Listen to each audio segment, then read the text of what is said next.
I was already stressed out that morning when I opened our work chat and saw it again. 1. Sarah's name, Gray, offline, like she just vanished. And this was her work from home day. The day she begged me for. The day she cried in my office for. The day she said she really needed because of her kids. I let her have it. I even checked with the rest of the team to make sure it was fair. I tried to be kind. But lately, every time she worked from home, her status would go dark for an hour at a time, sometimes longer. I need to back up because none of this makes sense without understanding how we got here. Sarah joined our team about 18 months before all this started. She came in with stellar recommendations, a decade of experience in client relations, and this confident, capable energy that immediately filled a gap we desperately needed. Within 6 months, she had become the senior member of a team of 7, the person everyone turned to when they didn't know how to handle a difficult situation or needed guidance on complex projects. She set the standard. She was the model. And honestly, I was relieved to have her because managing a team with varying experience levels is exhausting, and having someone like Sarah made everything smoother. We worked in a hybrid model, 3 days in the office, 2 days remote. It was the sweet spot between flexibility and maintaining team cohesion. Sarah followed this schedule for the first year without a single issue. She'd come in Monday, Wednesday, Friday, work from home Tuesday and Thursday. She was responsive, engaged, and got excellent results. No problems whatsoever. Then, about 6 months ago, everything shifted. She came into my office on a Tuesday morning with red, puffy eyes and this exhausted desperation written all over her face. Before I could even ask what was wrong, she started crying. She talked about how her kids' school schedule had changed, how her husband traveled constantly for work, how she was drowning, trying to coordinate everything. She needed more flexibility. She needed Wednesdays at home too, because it was the only way she could manage school pickups and doctor appointments and all the invisible labor that comes with young children. I listened. I empathized. I have a family too. I understood the struggle. And Sarah had been such a consistently strong performer that I didn't hesitate. I said yes. I even went to the rest of the team individually to make sure no one felt it was unfair. Everyone was supportive because Sarah had built up so much goodwill that nobody begrudged her the extra flexibility. So starting in May, Sarah worked from home 3 days a week instead of 2. And at first, everything seemed fine. But then I started noticing the pattern. On her in-office days, Sarah was completely present, online the moment she arrived, responding to messages immediately, jumping on calls, the senior team member I needed her to be. But on her work from home days, especially Wednesdays, something was different. Her status would flip to gray and stay that way. An hour would pass, sometimes 2. Sometimes the entire morning would go by with no sign of her. And at first I tried to ignore it. I tried to tell myself she was probably busy. Maybe her internet glitched. Maybe she stepped away for a quick moment. The first time it happened, I didn't think much of it. Technology fails. People get pulled into urgent situations. I sent her a message asking if everything was okay. She responded 90 minutes later saying she'd been in back-to-back calls. Fine. Reasonable. I let it go. The second time, I felt a small twinge of concern, but pushed it down. I didn't want to be that manager who micromanages people's online status like some dystopian surveillance boss. I wanted to trust my team, but it kept happening. Every Wednesday, like clockwork. Mid-morning, her name would go gray and stay that way until early afternoon. And it wasn't just me noticing anymore. Then the calls started. I had an internal client message me asking if Sarah was around. I said, sure, let me check. I opened the chat. Gray, offline. No message from her. No explanation. Nothing. I messaged her directly. No response. I ended up handling the request myself, which was fine, but it meant spending an hour on work that wasn't my responsibility, while Sarah was somewhere unreachable, and I had no idea why. She came back online mid-afternoon with a breezy, sorry, was tied up, like it was nothing, like people hadn't been looking for her for hours. I should have addressed it then, should have called and set clear expectations, but I didn't. I convinced myself it was a one-time thing. It wasn't. The following Wednesday, it happened again, and this time it was worse. Then an external partner emailed me saying, sorry to bother you, but could you handle this since Sarah is on leave? On leave. My jaw actually dropped. I wrote back, she is not on leave. They answered, then why has she been offline all morning? I literally did not know what to say. I sat there staring at that email, my face getting hot, not embarrassed, angry, because Sarah was supposed to be working. She was supposed to be reachable and professional and handling her responsibilities. Instead, she'd gone so completely dark that people outside our organization assumed she wasn't even employed. By the time I walked into the office that day, other team members had already started whispering, is she gone again? Is she actually working? Why does she get to disappear? I heard the murmurs in the break room, saw the looks exchanged when they thought I wasn't watching, and Sarah was senior to most of them. They looked at her like an example, a model, the standard, and seeing their senior vanish all day made everyone else look at me like I had lost control of my own team. The whispers weren't just about Sarah anymore. They were about whether I was managing effectively, whether the rules applied equally, whether I even knew what was happening on my own team. I went home that night feeling like a failure. So the next day, when she went gray again for more than an hour, I finally snapped. I called her. She picked up with this annoyed sigh like I had interrupted her afternoon nap. I asked, "Hey, just checking in. Are you okay? I noticed you've been offline for a while and people are trying to reach you." She let out this sarcastic little laugh. "Oh, my bad. Sorry for not jumping at every message the second it comes in." I paused. That tone crawled right under my skin. The dismissiveness, the condescension, like I was being unreasonable for expecting her to do her job. I said, "Sarah, I'm not asking you to be glued to the screen nonstop. I'm asking you to be reachable. People cannot find you. I cannot even find you. It's your job to be available when clients or partners need you." She said, "As long as I get my work done, it should not matter when I'm online or offline." And the way she said it, sharp, cold, like she was schooling me. I took a deep breath because I could feel my frustration boiling over, heat climbing up the back of my neck, my hands starting to shake. I told her, "No one is asking for 9 to 6, but you need to be online from 10 to 5 at least. That's the bare minimum. The team follows your lead. You set the tone. And right now, it's not a good one." Dead silence. Then she muttered, "Fine." She hung up before I could even finish my sentence. I sat there staring at my phone, heart pounding, feeling like I'd just been slapped across the face. I thought that was the end of it. It was not. Later that afternoon, one of my team members quietly came to my desk and whispered, "Just so you know, Sarah has been talking about you." I felt my stomach drop. He continued, "She said you're a dinosaur, that you work like it's the old days, that you don't get modern work-life balance. She's telling everyone you're controlling." I actually felt my face go hot, not embarrassed, angry. I had bent over backward for this woman. I let her work from home more than everyone else. I comforted her while she cried in my office about her kids and her schedule and her overwhelming life. I checked with the entire team to make sure the arrangement was fair. I covered for her when she disappeared. I tried to be understanding and flexible and human, and she was calling me a dinosaur behind my back. I thanked him for telling me, told him I'd handle it, watched him walk away looking relieved the conversation was over. Then I sat there seething, trying to figure out what to do next, trying to stay professional when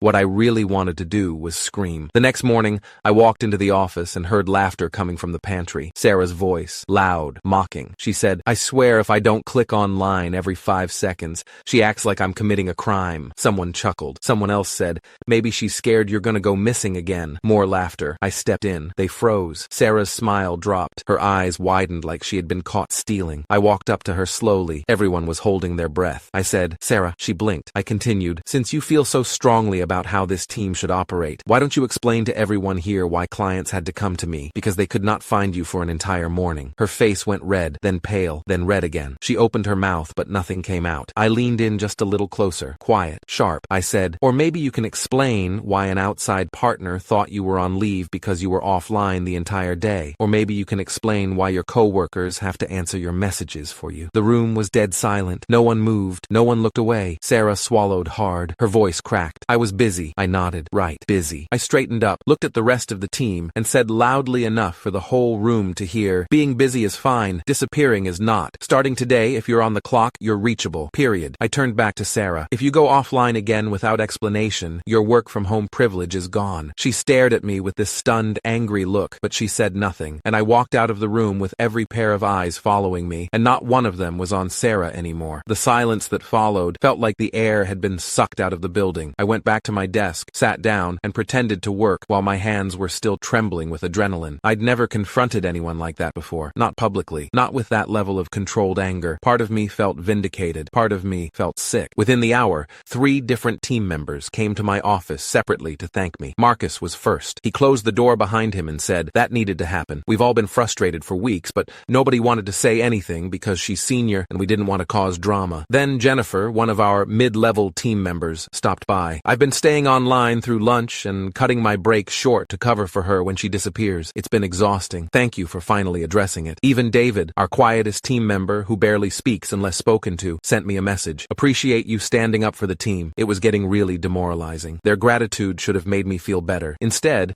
it made me realize how long this had been festering, how much resentment had been building while I tried to be understanding and give Sarah the benefit of the doubt. I also got a message from Sarah, a long, rambling paragraph about how humiliated she felt, how I'd attacked her in front of the entire team, how I didn't understand the pressures she was under with her family situation, how I was being inflexible and creating a hostile work environment. I read it 3 times, feeling my anger reignite with each pass. I didn't respond immediately. I needed time to think, to breathe, to make sure whatever I said next was measured and professional. That afternoon, I scheduled a meeting with HR. I wasn't trying to get Sarah fired. I just needed to document what was happening in case this escalated. I explained the pattern of absences, the client complaints, the impact on team morale, the conversation we'd had, her defensive response, the trash talking behind my back. Melissa from HR listened carefully, took detailed notes, and asked clarifying questions. When I finished, she said, "This is a performance issue combined with a conduct issue. We need to address both. I'll schedule a formal meeting with Sarah for tomorrow." The meeting happened the next afternoon. I wasn't in the room, but Melissa briefed me afterward. Apparently, Sarah came in defensive from the start,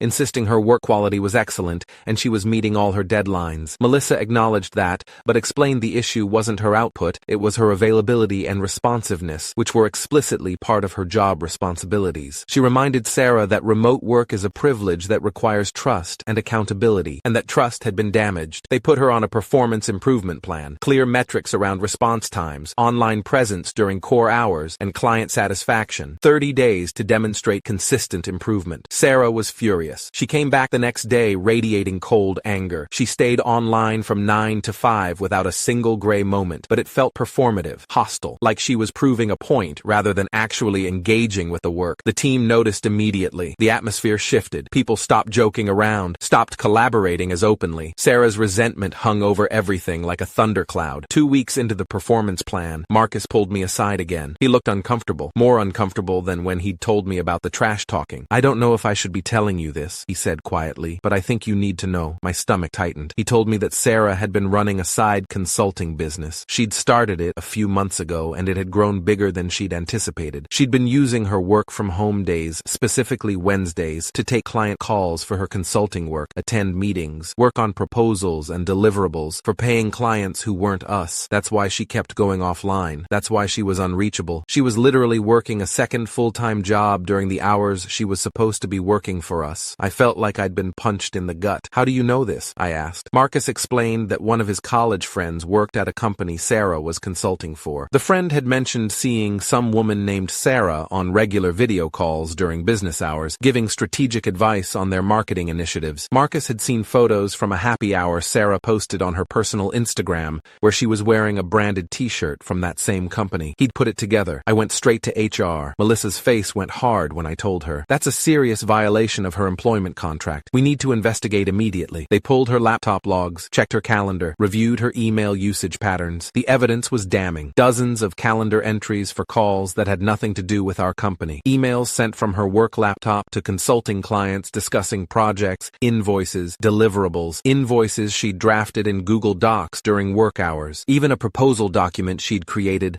that explicitly mentioned her availability for consulting engagements Wednesday mornings and afternoons. HR called her in 3 days later. Melissa presented the evidence methodically, the calendar entries, the emails, the laptop activity logs showing she'd been on Zoom calls with external clients during hours she was marked as working for us. Sarah denied it at first, said the calendar entries were personal appointments. Then, when confronted with the actual email content, she tried to downplay it, said it was just a small side project, barely 10 hours a month. Then, when they showed her the activity logs proving she'd spent entire mornings on consulting work, she finally admitted she'd been doing some consulting on the side, but insisted it hadn't affected her performance. Melissa gave her a choice: immediately terminate all consulting arrangements, sign an agreement committing to exclusive full-time work for our company with enhanced monitoring for 6 months, or resign. Sarah chose to resign. She sent a company-wide email the next day, brief and professional on the surface. "After much consideration, I've decided to pursue other opportunities. Thank you all for your support and collaboration. I've learned so much from this team." No mention of the real reason, no apology, no accountability. The team was shocked. Some people felt relieved, some felt betrayed when the truth eventually leaked out through whispers and pieced together information. Everyone had questions I couldn't fully answer because HR matters are confidential, but the general story got out anyway. I spent the next month in rebuilding mode, redistributing Sarah's client relationships, covering her projects until we could hire a replacement, working with the team to process what had happened and repair the trust that had been damaged, not just in Sarah, but in the idea that senior team members model integrity. We implemented clearer guidelines around remote work expectations, core hours when everyone needed to be available, response time standards, monthly check-ins check-ins about workload and capacity. Not because I wanted to micromanage, but because I never wanted ambiguity to create this kind of situation again. We hired someone new 3 months later, someone with excellent references and, more importantly, someone who was transparent about their capacity and boundaries from day one. It's been almost a year since Sarah left. The team is stronger now, more cohesive, more open about challenges and expectations. People feel like the rules apply equally. Trust has been rebuilt, slowly but genuinely. But I still think about those months sometimes, about how I almost let it slide because I wanted to be understanding, about how my attempt at kindness nearly destroyed the team culture we'd worked hard to build, about how Sarah's sense of entitlement